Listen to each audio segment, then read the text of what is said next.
Fala pessoal, sejam todos muito bem-vindos a mais um vídeo aqui no canal. E no vídeo de hoje teremos mais um vídeo na hora do mate. E o assunto que eu quero conversar um pouco com vocês é uma dúvida, na verdade, né, que dentro de outros vídeos já haviam me perguntado e tal, que era a questão da escolha do bico de pulverização, né? Como é que eu escolhi o bico que eu estava usando? E aí é justamente isso que eu quero conversar nesse vídeo com vocês. Na verdade, eu tenho mais alguns assuntos aí que já estão na minha listinha de espera, tá? Para fazer quando eu faço esses vídeos na hora do mate, tá? Recapitulando, né? Para quem não assistiu os outros, né? Já fica o convite para dar uma espiada lá. São vídeos que eu faço com o intuito de não estar gravando lá no meio da lavoura, né?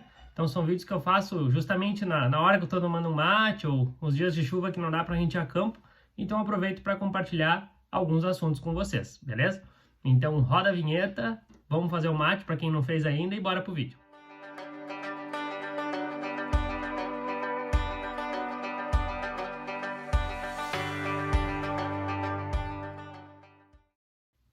Bem, pessoal, então é o seguinte, ó.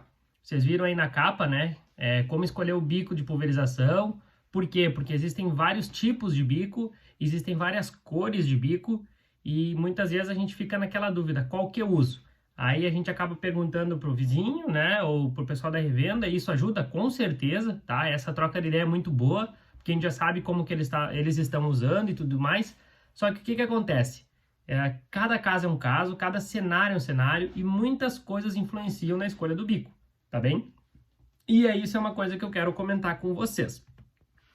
Eu já vou partir logo do início, lembrando, eu fiz são 4, 5 imagens assim só, para quê? Pra gente trocar uma ideia bem objetiva, tá? Que a ideia aqui é que sejam vídeos práticos para vocês poderem utilizar ele, né? E que sirva, que seja útil, não é para tomar muito tempo de vocês aí. Então a gente parte do início, tá? Pensando assim, que gota que a gente precisa, tá? Quando a gente está pensando em aplicação. Por quê? Vocês estão vendo ali mais para o lado direito, acredito que vai ficar do lado direito de vocês também,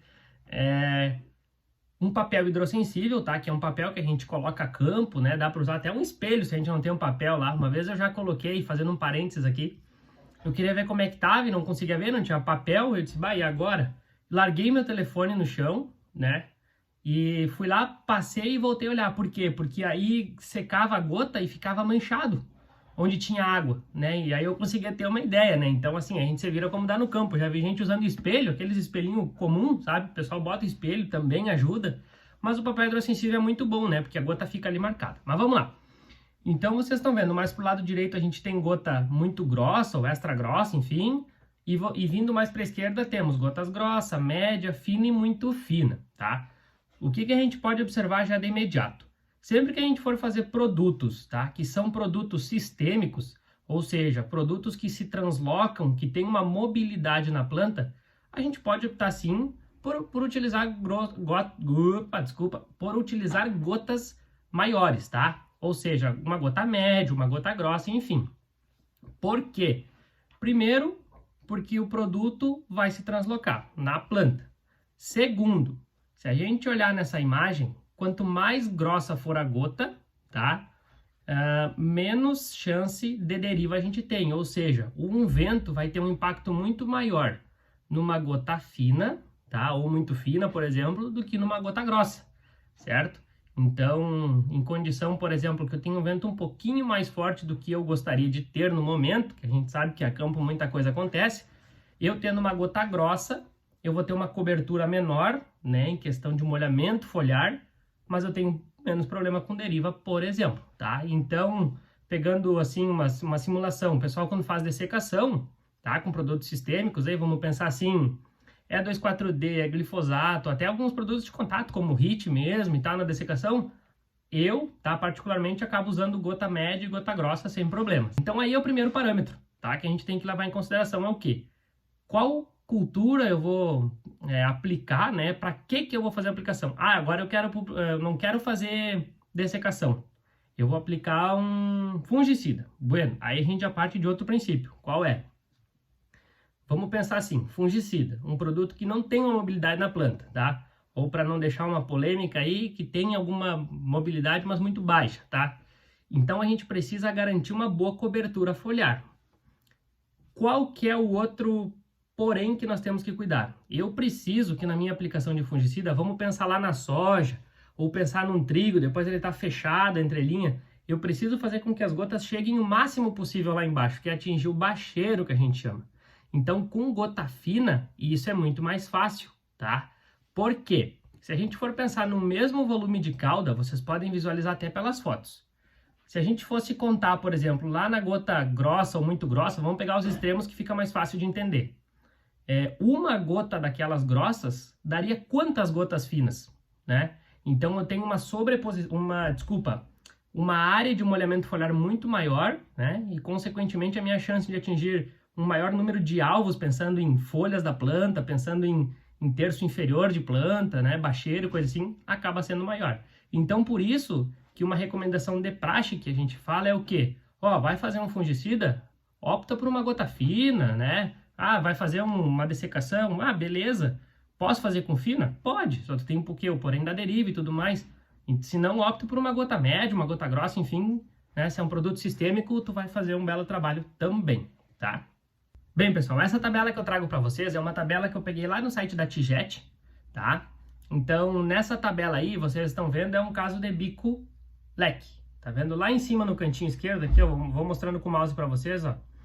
É o bico leque, tá? E lá no site da Tijet eu tenho essa lista para vários tipos de bicos que a empresa trabalha, assim como existem para outras empresas, mas a questão de cor é uma questão padrão. Tem uma norma, então é padrão, tá? Se vocês pegarem, o meu bico é o amarelo, por exemplo, eu uso amarelo na lavoura, já vou mostrar para vocês por quê. Se vocês forem para outra marca, vai ser o amarelo também, tá? Mas vamos lá. Então eu vou pegar o meu exemplo, que aí fica fácil para eu explicar e acredito que vai ficar mais fácil para vocês me entenderem também. Eu trabalho lá no meu pulverizador, que não tem controlador de vazão, eu trabalho numa velocidade de 7 km por hora, tá? Então, acaba que às vezes eu tô em 6.8, 7.2, 6,5, vai variando um pouco. Eu tô a subir, tô a descer, pulverizador cheio, vazio, isso oscila um pouquinho, tá? Mas, enfim, isso faz parte do jogo. Então, vamos lá. A primeira coisa que a gente olha é a minha velocidade, tá? Lembrando, eu quando queria aplicar, eu queria optar por fazer o quê? Quero um volume de cauda, né? Um volume de, quando for aplicado, de 125 litros por hectare. Era o que eu queria trabalhar, tá? Então, nós vamos chegar lá nele agora. O que que eu fiz? Eu olhei que velocidade eu trabalho. Eu trabalho com 7 km por hora. Então, eu desci já na linha dos 7 km por hora e fui até achar os 125. Então, se vocês descerem aqui comigo, vocês vão ver que aqui embaixo, ó, aqui no amarelo, eu tenho 123 litros por hectare, tá? Esses 123 litros por hectare, se a gente vir olhando nessa linha para a esquerda, ó, eu vou ter o quê? Pressão 2,5 bar, tá? Que é a pressão que eu uso. E isso me dá o quê? Gota fina, ó, tá?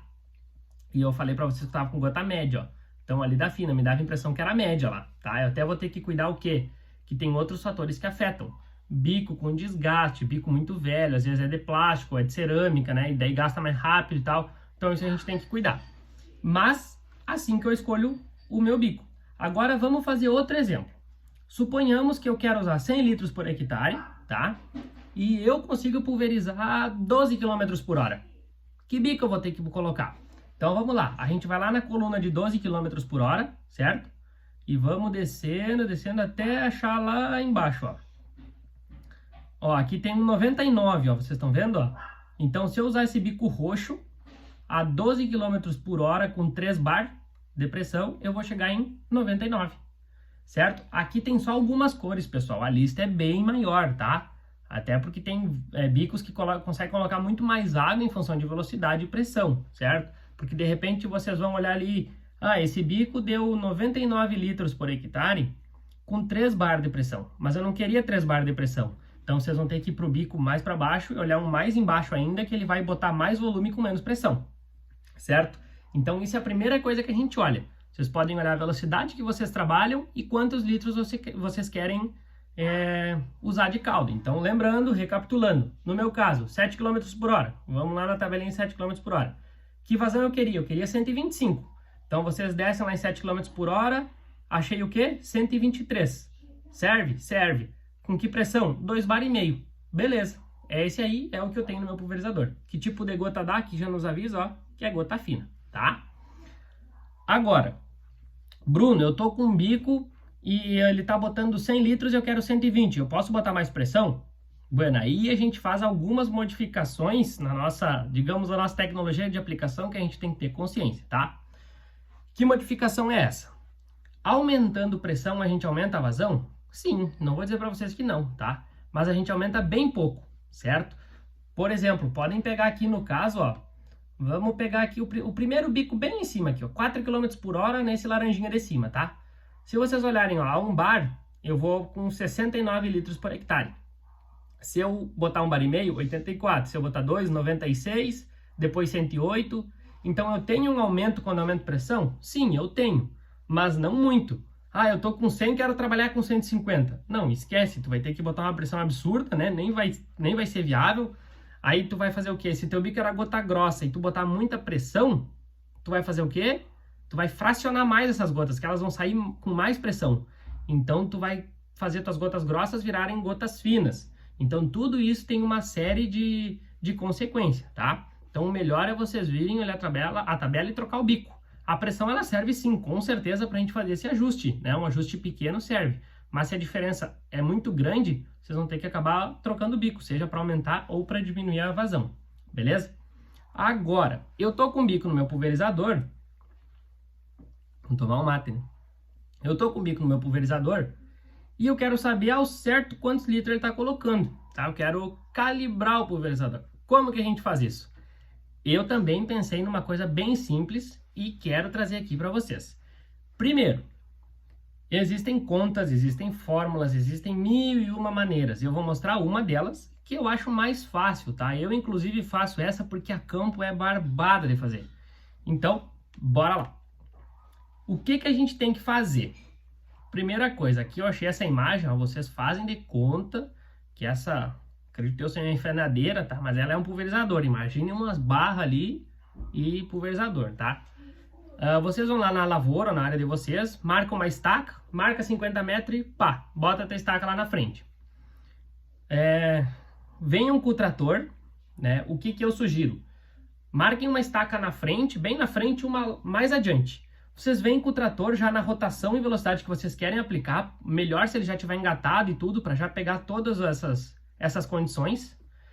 E você já vem andando. Quando chegou na primeira estaca, dá um iniciar no cronômetro, do telefone, do relógio de vocês, enfim. E quando chegou lá no fim, marca de novo, nesses 50 metros. E aí vocês vão notar quanto tempo o trator demorou para percorrer esses 50 metros. Eu já explico por quê. Anotei lá, o meu trator levou 25 segundos, o meu levou 30. O meu levou 10, o meu levou 1 minuto, enfim. Anotem esse tempo, beleza? E o que que eu vou fazer com esse tempo? Calma aí, eu não vou jogar a fórmula aqui. O negócio é para ser bem simples. Existe um copo semelhante a esse que está ali na tela, que vocês compram em agropecuária, em cooperativa, e inclusive vocês podem até pedir esse copo, tá? Para a cooperativa de vocês e tal, que fica mais fácil e aí você já ganha esse brinde, tá? Por que esse copo? Esse copo ele tem uma escala que está mostrada aqui na direita, ó. Então vocês podem usar ele para dosar produto, porque ele tem uma escala normal, tá? De volume. E ao lado, ó, vocês estão vendo que diz lá em cima, ó, volume de pulverização, litros por hectare. Então, na primeira escala aqui, nós temos o volume normal, se vocês querem dosar produto. Na segunda, a gente tem uma escala para utilizar quando o nosso espaçamento entre bicos é de 50 centímetros. Depois temos uma para quando for 40 ou ainda 35 centímetros. E como que a gente vai usar isso? Então vocês foram lá no campo, percorreram 50 metros e viram que o trator de vocês demorou 50 segundos para percorrer estes 50 metros. O que que vocês vão fazer? Vocês vão deixar o trator depois parado, tá? Na mesma rotação que vocês usaram para deslocar ele lá nos 50 metros, certo? Ligam a barra de pulverização, vão com esse caneco lá e cronometra o mesmo tempo que ele levou para percorrer os 50 metros. Tá? Então, se vocês levaram 30 segundos lá para percorrer a distância, marquem aqui também. O volume que cai dentro desse caneco, vocês olham, no caso, a maioria de vocês deve ser, acho que espaçamento de 50, né, o mais comum, e olhem quantos ml, digamos assim, caiu ali na escala. Então, se, por exemplo, no tempo que caiu ali, marcou lá no 100.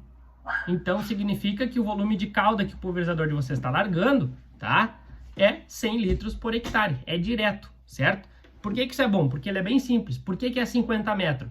Porque esse tipo de calibrador que vocês compram em qualquer local, né? Ou melhor ainda, pede para a cooperativa lá, ele já vem calibrado nessa régua ali justamente para ficar nessa questão dos 50 metros. Então, vocês não precisam fazer 1001 conta, né? Até porque de repente a gente faz uma conta. Ah, mas a minha velocidade é tanto por hora. Aí chega lá na prática, na verdade não deu bem aquela velocidade, é um pouquinho mais ou um pouquinho menos. Por quê? Porque o pulverizador estava engatado, então naquela rotação o trator andou um pouquinho menos, enfim, tem uma série de fatores. Então esse é o jeito que eu recomendo e faço a campo, tá? Porque é muito simples.